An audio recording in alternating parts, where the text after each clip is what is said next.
Hello there and welcome to The Verdict. Mick Cornett with Meyers. We're here every week meeting interesting people and dealing with topical issues, and we welcome back a couple of people who have been with us before but never for this specific topic. That's right. Reggie Whitten and Terri White are going to join us. They've both been on the show about 3 or 4 times each, but they've not been on together and talking about an organization called FATE, F-A-T-E, which stands for Fighting Addiction Through Education. They are responsible for that organization existing, and the good that it is doing is really noticeable. And we'll learn more about it today on The Verdict. Stay with us.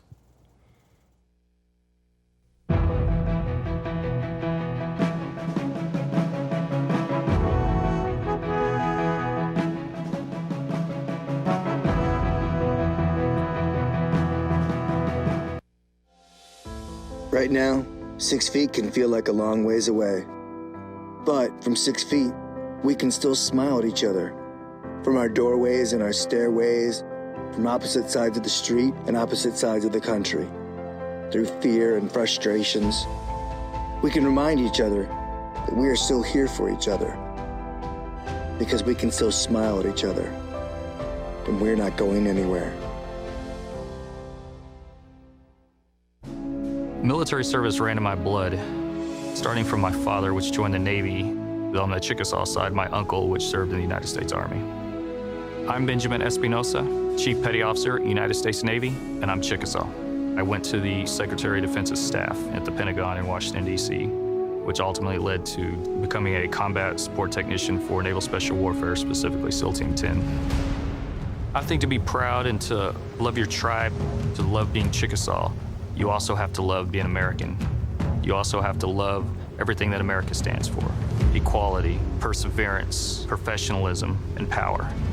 I want my family to know that their father is a good person, but also feels that he has an obligation to the country and to love this nation. Anything worth having is worth dying for. The military and the country owes me nothing. I owe it everything. See more stories about the Chickasaw people at profilesofanation.com.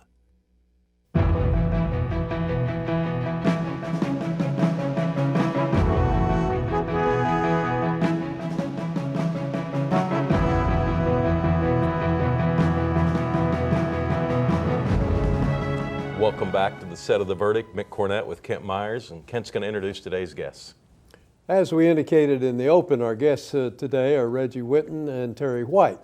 They joined together to have a great deal to do with an organization called FATE, F-A-T-E, which, as I said, stands for Fighting Addiction Through Education. In fact, that's the title of this show, FATE. Reggie, I introduced a couple of weeks ago, but I'll do it again for those of you that may have missed that at the time. You met recently with Mike Burridge on the Whitten Burridge show. He co-founded Whitten Burridge. He did his undergraduate and law work at the University of Oklahoma. He is a preeminent trial lawyer in Oklahoma and beyond. His reach goes well beyond state boundaries. He's a member of the Oklahoma Hall of Fame, the American College of Trial Lawyers, and a number of other prestigious organizations. And he is the founder or co-founder, I think founder of FATE himself. Reggie, glad to have you. Thank you for having us. Terri this is her 4th appearance. She did her undergraduate work and her master's work at the University of Oklahoma. She's the CEO of a nonprofit entitled Mental Health Association Oklahoma, and she'll tell us more about what that is as we get into the show. She is a trained social worker and previously served Oklahoma as Commissioner of Mental Health and Substance Abuse Services for a number of years, and has been active in bettering the community around us for her entire life. She's the first woman to also serve as Secretary of Health in Oklahoma. Terri, glad to have you back. Thank you so much. Yes. Reggie, this is a cause you very much believe in. It is. It's a cause I knew nothing about and wasn't aware of the need until 2002. I lost my oldest son, Brandon, to addiction. He had He was such a great kid. He played on a national championship Division II football team, good student. You know, I'm from Seminole. I had never been exposed to addiction. I'm not real proud of that. I didn't know what an addict was. And I grew up watching Andy Griffith, Otis the Town Drunk. Yeah. That's what I thought an addict was. And it was a shock when I found out my son became addicted, because he was the nearly perfect kid. His plan was to go to law school, practice law with me. I found out that he had been taking pills that he got from a friend in the weight room after practice, and those pills took over his life. Ended up costing him his life, ended up costing the life of his girlfriend. They had a vehicular accident where she was killed. Brandon survived that accident. That's how I found out he was an addict. And he told me what he was doing. I'll never forget, he told me, "Dad, I never would have started if I thought I couldn't stop." Because he had a lot of willpower. And I'll just tell you guys, you all have kids. You can't believe your kid would ever do anything bad. You can't believe your kid wouldn't have enough willpower to do the right thing. But if you give Mother Teresa, like opioids or other drugs, long enough and in enough quantity, she too will do bad things. She too would become an addict. It is science. It is fact.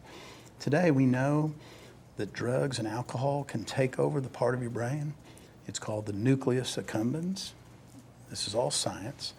And that's the seat of the brain that's very old, that controls the need to eat and drink. We wouldn't do those things without the nucleus accumbens. Opioids hijack that, and they start screaming out to your brain, "Feed me more." And I don't care who you are. If you do it long enough, you have lost control. And that's what happened to my son. So in 2000, I have a day job, but every night I was haunted by how this could happen to my boy. And I began to research it. That's what I do for a living in my day job, is research and handle complex, often medical cases. And so I began to hang around with experts and scientists and learn about it. And I've been doing that ever since. In 2000, I contacted our governor, and I said I would like to form an organization and do something about this problem. And he introduced me to Terri White. And we've kind of been working together for the last 20 years.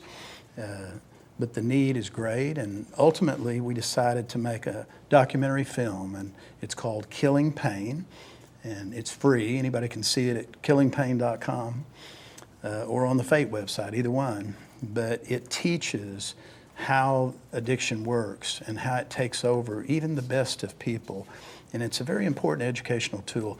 If I had the power to get everybody in the state to watch this film, I would do it, because it would do a lot of good for people to understand it. We have a clip from that video, so let's take a look at that now, and then we'll comment further. This is the epidemic of my generation. This is my HIV. This is my Black Plague. It's not a personality flaw. It's not a character flaw. This is a biological mechanism that happens. Fathers will let their children go hungry to feed their illness. We have counties in our state with 15, 20, 25 deaths per 100,000 in our state. That's unheard of in most of the rest of the country. I don't want to be like this. I don't want to be that drug addict. That little pill will cause destruction through your whole life. What happens when they take that pill is it changes the brain. Their brain chemistry is changed, and their life is forever changed. I remember the first time I finally realized my son was an addict. It's a sick feeling. And I didn't know what to do about it. We all have pain, and we all would like to kill pain. What's the primary message here? Well, it's a message of education. It's a message of the enormous problem we have. But most importantly, it's a message of hope. It's really hard to live without hope. And we have reasons to have hope. We can beat this thing, but you can't beat any problem if you don't understand how it works. That's the first thing. So we figured out early on education is the key, and that's how we came up with the name, Fighting Addiction Through Education. And of course, Terri is one of the scientists that's in the film. We've got some of the top scientists in Oklahoma and across the world that explain in that film how it works and how we can beat it. And Terry's been my partner in this endeavor for a long time. Well, yeah, let's discuss your role, Terry, your role in Fate. Absolutely. As Reggie said, I got a call when he reached out to the governor almost 20 years ago and said, can you get over to my office? And I was with the state at that time, with the Department of Mental Health and Substance Abuse Services, so when the governor calls, you go. And when I got there, I met Reggie, and Reggie had recently lost Brandon, his son. As we said, this was almost 20 years ago. And he sat down with me and he said, I want to spend the rest of my life making sure this doesn't happen to one more family. And how do I go about that? And I'm going to start a nonprofit called Fate, and can you help me? And working in mental health and substance abuse, we need every part of the army we can get to win this battle. And so I said, absolutely, I can. So as Reggie said, we've been working together ever since, and we do everything from trying to educate Oklahomans about this disease, because that's what it is. But if you don't understand that it's a disease, you don't know that you need medical care. But also we've been trying to educate parents, schools, teachers, that you can prevent this disease in many cases, just like diabetes. Some people are going to struggle with diabetes their whole life, but there are ways you can go about preventing diabetes for a good portion of the population as well. And so making sure that people understand how that works together. And then one of the things that we've really pushed is the need for high quality evidence-based treatment. Just like you want evidence-based in medical care, there are treatments that work, and then there are treatments that probably don't have great efficacy, and making sure people understand the difference, because often bad treatment is just as bad as doing nothing. So we want to make sure that there is information out there on high quality treatment so that people get the help they need and can and do recover. Let me jump in and get us to a break, and we'll come back and talk more about Fate, fighting addiction through education. Our guests are Reggie Whitten and Terri White, and we'll be right back.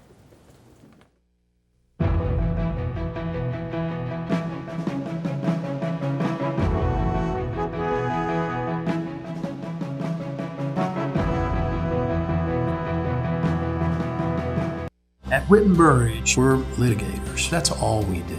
All of our clients, some sort of wrong has occurred to them. We try to right that wrong. Corporate America, they have all the power. It's sort of like going against an army. I like helping the underdog. That's what gets me up out of bed every day. Our success rate is phenomenal, but that's not all they get. We care about people.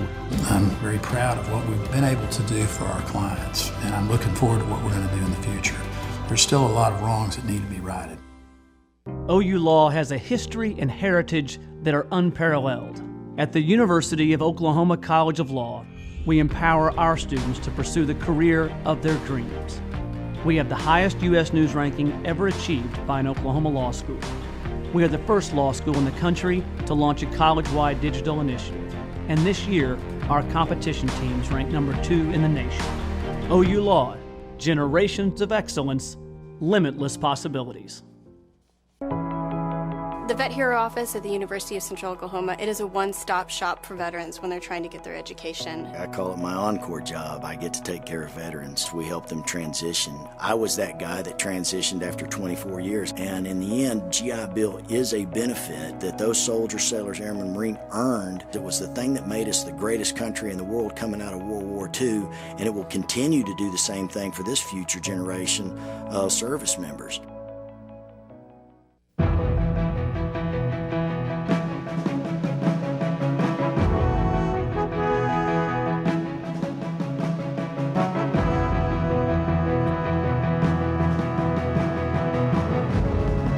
Welcome back to the set of the verdict. We're discussing Fate, fighting addiction through education. Our guests are Reggie Whitten and Terri White. Kent, where do you want to go now? Folks, either one of you, whichever one feels. Reggie, you might start us out.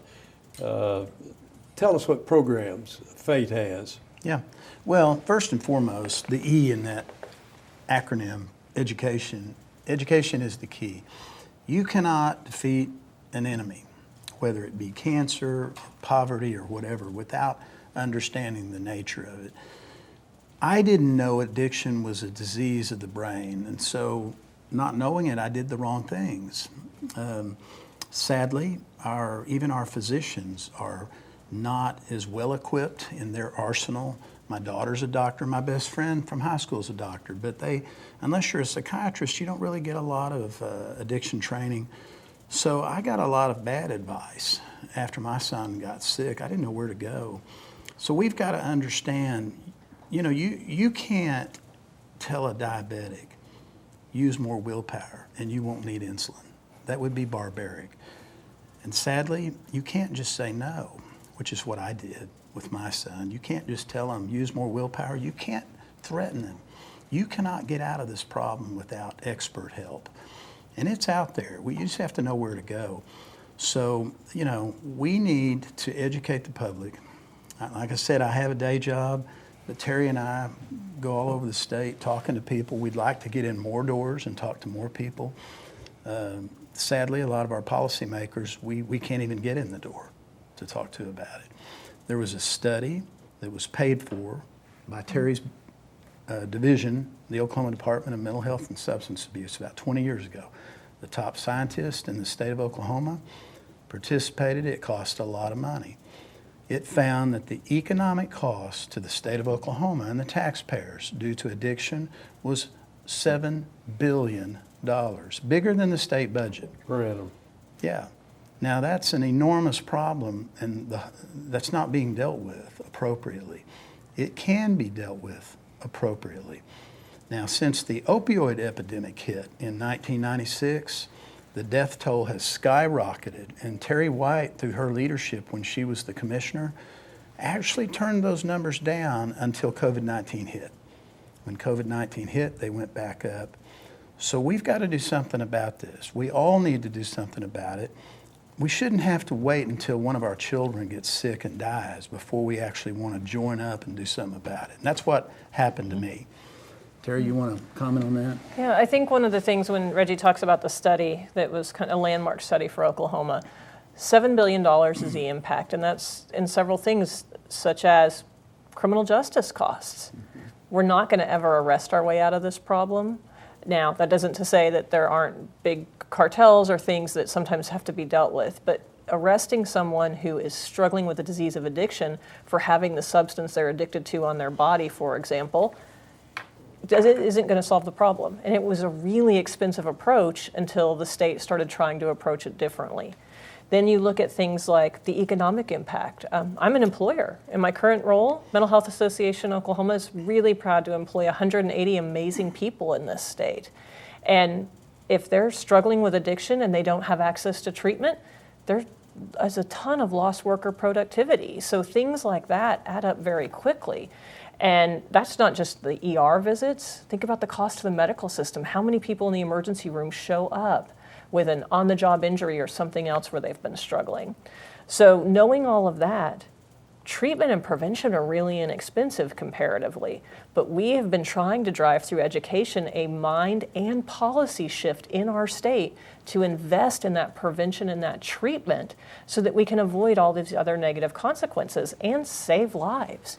This is 1 out of every 10 of us, 1 out of every 10 Oklahomans, and actually the numbers show it's starting to get higher than that more people are struggling. It's 1 out of every 10 people in our family, our coworkers, our friends, our neighbors, men and women who serve our country, individuals who are now experiencing homelessness.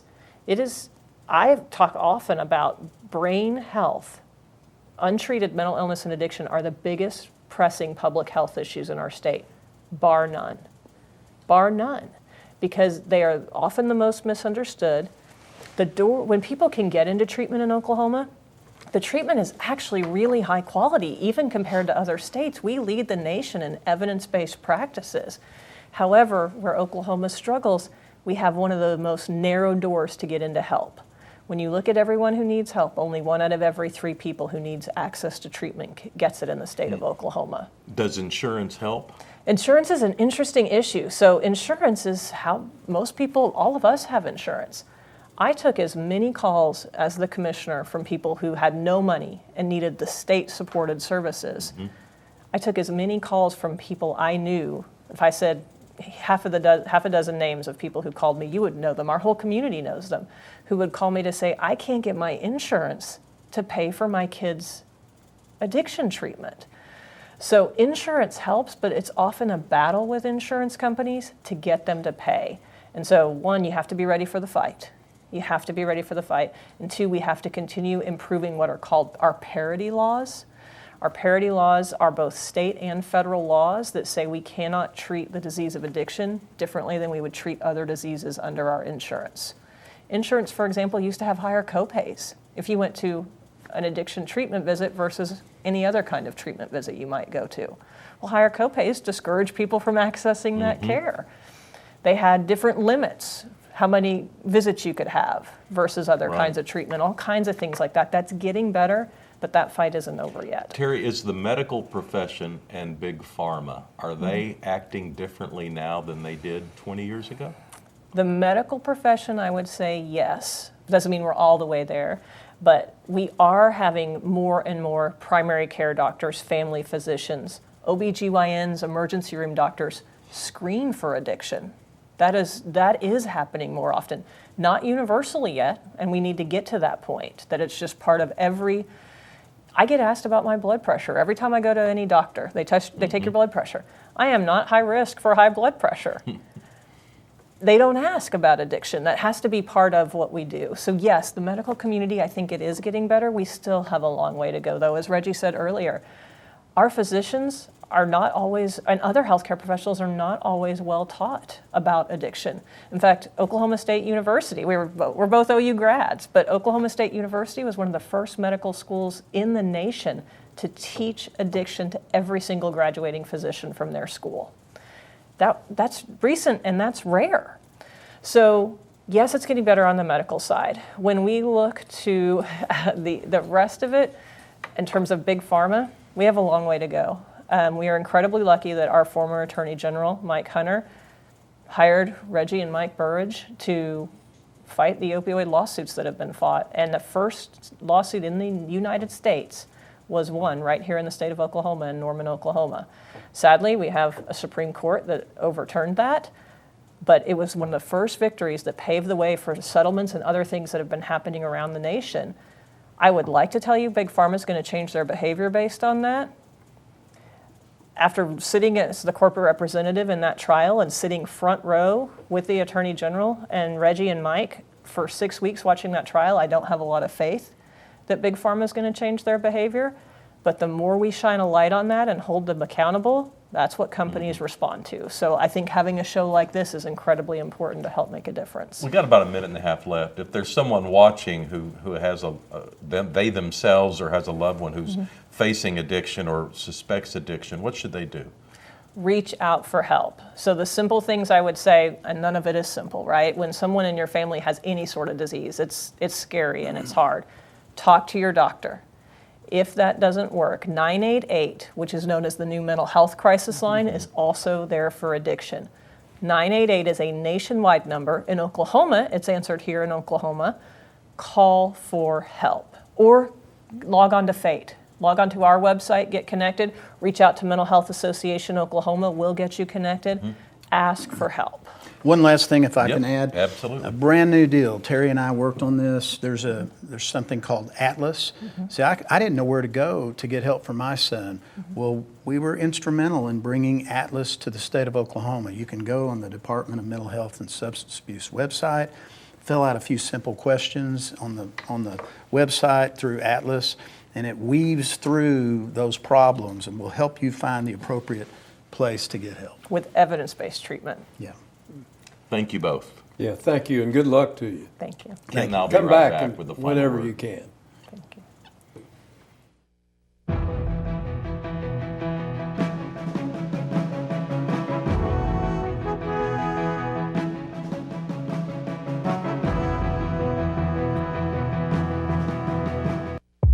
This is the epidemic of my generation. This is my HIV. This is my Black Plague. In the midst of one of our state's largest crises, Oklahomans are dying from this preventable and treatable disease on a daily basis. we believe there's hope. That little pill will cause destruction through your whole life. Watch the entire award-winning 9-part docuseries Killing Pain, made available by Fighting Addiction Through Education at killingpain.com. It used to be okay in hospitals. It used to be okay in movie theaters. It was okay in classrooms, restaurants, and airplanes. But thanks to a greater understanding of the dangers, that's not okay anymore. So now that we know secondhand smoke causes lifelong health problems, why is it still okay to smoke with children in the car? Bottom line, it's not okay. Let's get serious about protecting kids. Join the fight at stopswithme.com. All children deserve a life of hope and love, but sometimes they experience a life of pain, neglect, and abuse. When that happens, each child deserves all the quality assistance and representation that can be offered in our legal system. For more information, call 23-CHILD. Oklahoma Lawyers for Children, helping to bring hope and love back to the lives of abused children. You will always be mom and dad to me. You have children coming from a different lifestyle, different mindset. You have to open your arms and really do what you have to do to have that child become a part of your family. And if it's more patience, that's what you do. Kids gotta know they can trust you. And that's what we try to do with these kids. You will always be mom and dad to me.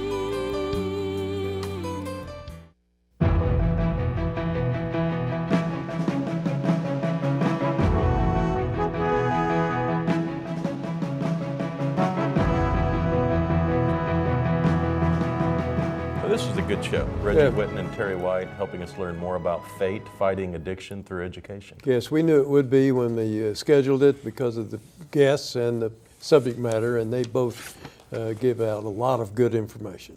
And we have a website where our viewers can get more information. First, you can find more information about fate at their website, fate.org, fate.org. And we have a website, theverdict.tv. You can log on, tell us about a guest you'd like to see or a subject you'd like to see us addressed.